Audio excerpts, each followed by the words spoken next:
Siapa yang teberak, yang oek, ya, yang ngisap pentil, minum susu, ya, yang terkencing, yang dibedongi, ya, yang diperetkan dari kemaluan seorang perempuan namanya Maria ataupun Maryam, siapa? Coba jawab. Salam damai sejahtera bagi kita semua, kembali dengan saya di channel ini. Terima kasih bagi teman-teman yang senantiasa mendukung dan mensupport perkembangan channel ini. Tuhan Yesus memberkati kita semua. Pada kesempatan kali ini saya akan membagikan kepada kita di mana ada perempuan-perempuan atau betina-betina yang bermunculan dan semakin bermunculan untuk menghujat Tuhan Yesus Kristus. Oleh karenanya saudara, langsung saja kita saksikan videonya yang berikut ini. Dia mengatakan bahwa Yesus itu bukan Nabi Isa. Oke, fine. Seperti kata dia, kita harus toleransi, yaitu membiarkan kepercayaan masing-masing. Oke, entok terima. Sekarang entok bertanya, kalau memang Nabi Isa itu bukan adalah Yesus, nah siapa yang dilahirkan si Bunda Maria? Yesus itu lahir dari rahim siapa? Di tahun berapa sesungguh-sungguhnya? Ayo ahli sejarah berbicara di sini. Ya, entok buka forum, vote ya, apa vote ya. Aku tidak peduli kalian mau bertuhankan siapa, mau bertuhankan Gundurwo pun berkali-kali aku bilang silahkan. Nah, karena kau mempertegas tadi dibicara kau wanita Gonjes, kalau orang Islam selalu menyamakan Yesus itu dengan Nabi Isa. Oke, berbeda. Tuhanmu adalah Yesus, Nabi Isa kami adalah Nabi Isa kami. Oke, fine kita di situ. Sekarang kau harus menjawab siapa yang dilahirkan, siapa yang dilahirkan, yang ditetein, yang disusuin, yang berak, yang dikandung, ya, apalagi yang kencing, yang menghisap pentil dari seorang Bunda Maria. Siapa? Coba jawab. Siapa? Siapa yang teberak, yang oek, ya, yang ngisap pentil, minum susu, ya, yang terkencing, yang dibedongi, ya, yang diperetkan dari kemaluan seorang perempuan namanya Maria ataupun Maryam, siapa? Coba jawab. Jadi kadang-kadang orang bodoh, dakjal, dia menjelma jadi seolah-olah kayaknya wanita santun, wanita yang pintar, wanita yang berbicara dengan penuh attitude. Coba dia dudukkan, jangan sama entok ya. Kalau entok mungkin ya karena orang pendosa, kalian gak akan pernah menganggap bicaraku benar. Dudukkan Ustaz Somad, dudukkan si perempuan Gonjes, dan buka sejarah. Katanya dia jangan menarik dari sisi filosofi, jangan bisa mencari dari ini. Tapi sejarah, tutup kitab, tapi buka sejarah. Sejarah itu tidak akan pernah bisa tertutup. Oke, dudukkan Ustaz Somad, dudukkan si perempuan Gonjes, buka sejarah sesungguhnya. Siapa yang ditetein? Siapa yang teberak? Siapa yang mengisap pentil? Ya? Siapa yang disusui? Siapa yang dibedongi? Siapa yang dioekkan? Coba! Jadi emosi pagi-pagi. Kok pikir orang Islam itu orang-orang bodoh? Kalau sudah salah, jangan sok pintar. Mendingan diam. Segala sesuatu yang dipaksakan untuk menjadi, dia akan berbohong. Bohong yang satu, dia akan membohong terus ke bawah-bawahnya. Sehingga orang yang tahu, sehingga orang yang nyambung akan tertawa. Akan geli menengok cerita tersebut. Kenapa? Dipaksakan. Bahkan dia tadi si Gonjes ini mengatakan, ada buktinya. Kalau Yesus itu pernah ditangkap. Loh, kalau nggak pernah ditangkap, kenapa bisa disalib? Jadi siapa? Dia nyalib sendiri. Karena ditangkap. La ilaha illallah. Makanya Gonjes. Makanya kok bentuk kau aja sudah salah jadi perempuan. Aku aja bingung, kau pikir tadi kau lesbiola. Ini bucin atau bisbiola atau bucin atau gimana ya? Kalau kau bilang nggak ada bukti ditangkap, jadi kau minta disalib. Dia nyalib sendiri. Gua jadi berdosa. Baru kedua, aku kalau udah ngomong, berarti aku udah lagi marah ya. Tuhan, semua Tuhan pasti mengakui, semua Tuhan pasti hamba-hambanya mengakui dia Esa. Dia Esa, pencipta segala-segalanya, segala-galanya ciptaan dia. Dia penguasa langit dan bumi berserta isinya. Itulah Tuhan yang Maha Esa. Tapi, kalian mengingkar lagi, bahwa iblis bukan ciptaan Tuhan yang Maha Esa, tapi cipta dari kejahatannya. Cipta dari dosa-dosanya, cipta dari kejahatan sendiri. Tuhan yang menciptakan yang baik-baik. Jadi yang jahat ciptaan iblis, berarti iblis punya kekuatan juga. Berarti yang Maha Esa tadi mentah dong. Yang Maha Esa tadi kalah dong. Ada kekuatan sendiri yang tumbuh. Makanya jangan dipaksa. Segala sesuatu yang dilahirkan, segala sesuatu yang disusui, segala sesuatu yang didomba-dombakan, yang lahir dikandang-kandangkan, dikurma-kurmakan, tidak bisa jadi Tuhan. Bodoh.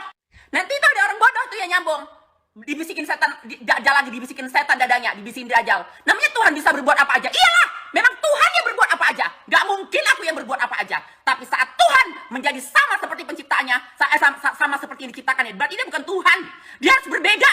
Kalau sama, bos sama pembantu, berarti dia sama juga. Berarti dia bukan bos. Harus ada bedanya.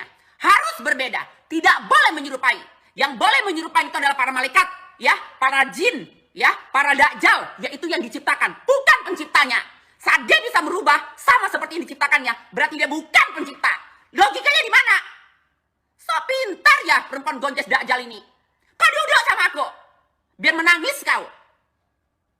Dan sebagai penutup, di season pertama kali kalau video si Richard itu kalian putar, dia mengatakan suatu saat, suatu hari, semua akan mengakui bahwa Yesus itu adalah Tuhan. Tidak akan pernah. Karena apa? Tuhan tidak bisa dilahirkan, ditetei, berak, dan terkencing. Kalau memang betul, suatu saat aku akan mengakui bahwa itu adalah Tuhan yang menciptakan mama si Yesus itu siapa? Siapa? Jadi mamanya bisa melahirkan, bisa mengandung, sebelum ada itu dilahirkan, siapa? Siapa? Gonjes Dajjal. Nah teman-teman, bagaimana pendapat dan tanggapan saudara setelah menyaksikan videonya? Oleh karenanya silahkan komen di kolom komentar saudara. Berharap komentar yang membangun, komentar yang positif, komentar yang membangun, serta komentar yang mengedukasi kita semua. Nah teman-teman, itulah dia video orang yang menghujat Tuhan Yesus Kristus. Penghujatan terhadap Tuhan Yesus Kristus semakin merajalela. Mengapa saudara? Karena tidak ada tindakan yang secara tegas dari pihak yang berwajib untuk menuntaskan akan hal ini. Tapi tidak masalah saudara, Tuhan Yesus yang sedang berhadapan dengan mereka. Baik, ada beberapa hal yang perlu saya tanggapi terkait dengan pernyataan Ratu Entok.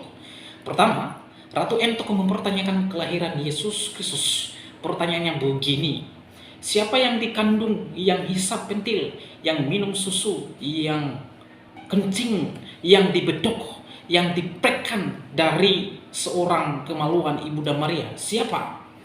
Nah teman-teman, pertanyaan Ratu Entok ini sama sekali tidak ada relevan dengan keilahian Tuhan Yesus Kristus.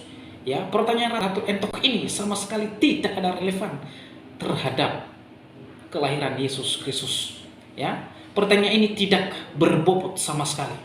Ya, mengapa? Karena pertanyaan ini adalah pertanyaan yang menunjukkan bahwa Ratu Entok sendiri tidak tahu sama sekali dan tidak paham sama sekali mengenai atau tentang Yesus Kristus. Itulah sebabnya pertanyaan ini muncul, karena ketidaktahuan dan ketidakmengertian oleh Ratu Entok terkait dengan kelahiran Yesus Kristus. Perlu Anda pahami bahwa kelahiran Yesus Kristus tidak ada kaitannya dengan pertanyaan Ratu Entok. Ya, Yesus Kristus dikandung oleh Maria bukan karena hubungan secara biologis, ya, bukan karena adanya hubungan secara biologis, bukan. Ya, Alkitab mencatat bahwa anak yang dikandung oleh Maria adalah anak dari Roh Kudus. Ratu Entok, belajar dengan baik. Jangan hanya klaim-klaim sana sini, dengar sana sini, lalu Anda menyimpulkan dan mempertanyakan, sementara pertanyaan Anda tidak berbobot sama sekali. Sekali lagi kepada Ratu Entok, bahwa Yesus dikandung oleh Maria bukan hasil dari hubungan secara biologis, namun yang dikandung oleh Maria adalah anak dari Roh Kudus. Datanya di mana? Ada di dalam Matius pasal 1 ayat 20 sampai 21. Itu silakan cari Ratu Entok dan belajar. Jangan hanya klaim dan klaim lalu Anda menyimpulkan dan berkuar-kuar di medsos seolah-olah Anda paling benar di dalam iman dan keyakinan umat Kristiani. Ya, itu yang pertama, bantahan yang pertama. Yang kedua, Ratu Entok mengajak untuk debat secara sejarah dengan Ustadz Abdul Somad. Ratu Entok mengatakan tanpa menggunakan kitab suci masing-masing. Oke, hamba Tuhan dan para pendeta sudah siap berdebat kepada Ustadz Abdul Somad. Ya, Ratu Entok silakan hadirkan Ustadz Abdul Somad.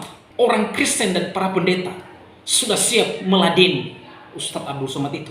Jangan hanya berkuar-kuar dan lalu ia menghujat dan menghina salib, simbol iman Kristen. Buktikan dong, ya, debat terhadap para pendeta umat Kristiani.